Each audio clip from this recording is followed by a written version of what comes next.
my opinion is that these things, these manipulations of the Elections Act, are not the only front on which the Conservative Party of Canada is attacking Canadian democracy. There are many fronts on which they are attacking Canadian democracy. One of the ways they're attacking is to scandalize and delegitimize the Senate, because they want to get rid of it. They don't want a sober, second thought House. Right. They don't want that. Yeah.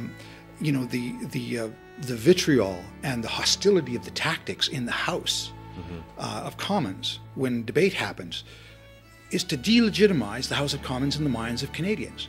The attack on Elections Canada is to delegitimize that institution in the minds of Canadians. And make Canadians cynical about the whole process. Exactly. The scandal at the Supreme Court about, you know, who Harper wants to appoint to the Supreme Court. Guy's clearly not qualified, but Harper nevertheless wants to appoint him.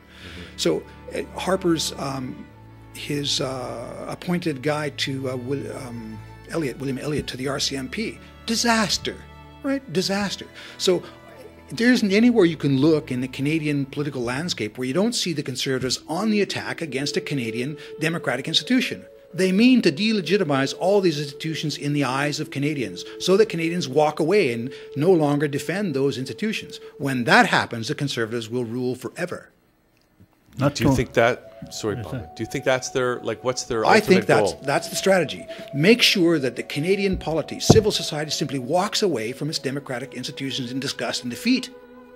Then those institutions get to exist, technically, but they're adrift in the Canadian polity's mind. They just don't mean democracy in the mind of Canadians, right?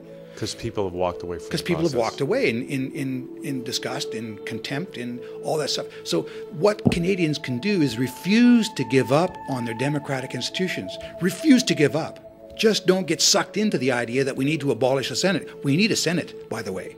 The Prime Minister shouldn't appoint senators, something Harper again said he would never do, right? He's appointed 30-something.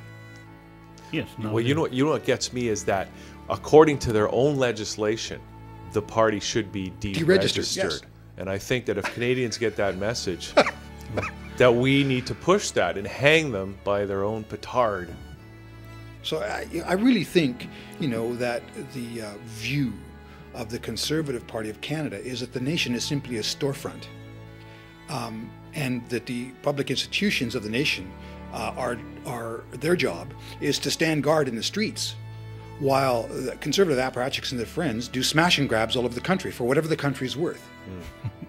Right? They think, it seems... They are auctioneers of the... Well, it seems like, yeah, it seems like they think the nation is just a storefront and that they should have their own policemen standing in the streets making sure they get a chance to take whatever they want. It's... I mean, as Bauman is exactly right. The farther you look, the deeper you look, the worse it gets. I mean, it's truly frightening.